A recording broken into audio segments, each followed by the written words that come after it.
የባህሪ ችግር ካለብን ከባድ ችግር አለብን ማለት ነው።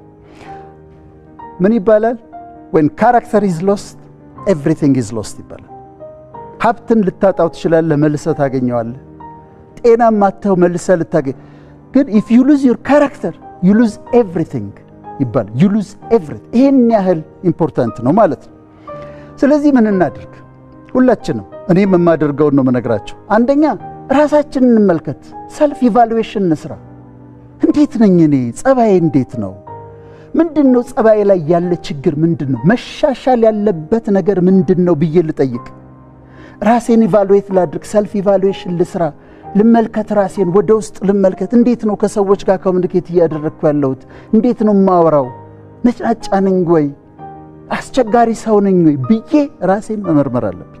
አንድ ይሄ ነው፣ ራሳችንን መመርመር አለብን። እናገኛቸዋለን። ራሳችንን ስንመረምር ይሄ ልክ አይደለም፣ ይሄ ልክ አይደለም፣ ይሄ ልክ አይደለም የሚባለውን ነገር ካራክተራችን ላይ እናገኘዋለን።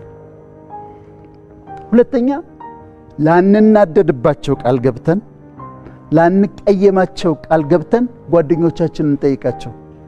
ምን ይመስልሻል? ከኔ ባህሪ የማትወጂው ነገር ምንድነው ብለሽ ጠይቀት። ጓደኛህን ጠይቅ። መስተዋትህ ነው። ጓደኛ ማለት መስተዋት ነው። ወዳጅ ማለት መስተዋት ነው። መስተዋት ፊትን እንደሚያሳይ ጓደኛ ያሳያል።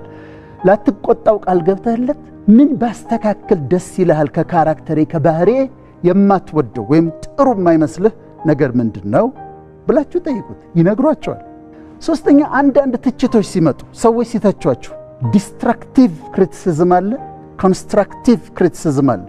ኮንስትራክቲቭ ክሪቲሲዝም ማለት የሚጠቅም ነው፣ የሚያንጻኝ ነው፣ በወስደው የሚረዳኝ ነው። ስለዚህ አንዳንድ ሰዎች ሲተቿችሁ አንተ እኮ እንዲህ ነህ ምናምን ሲሉ ዲስትራክቲቭን ተውት፣ የሚጎዳውን ኔጌቲቭን። ግን የሚጠቅመውን ትችት ግን ውሰዱና ራሳችሁን ለማሻሻል ተጠቀሙበት።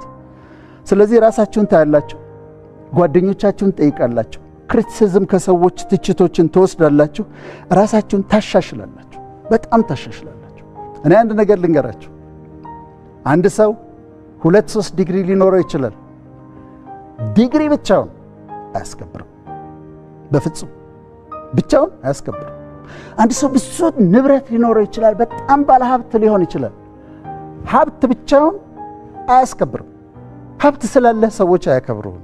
ዲግሪ ስላለ ሰዎች አያከብሩህም። ካራክተር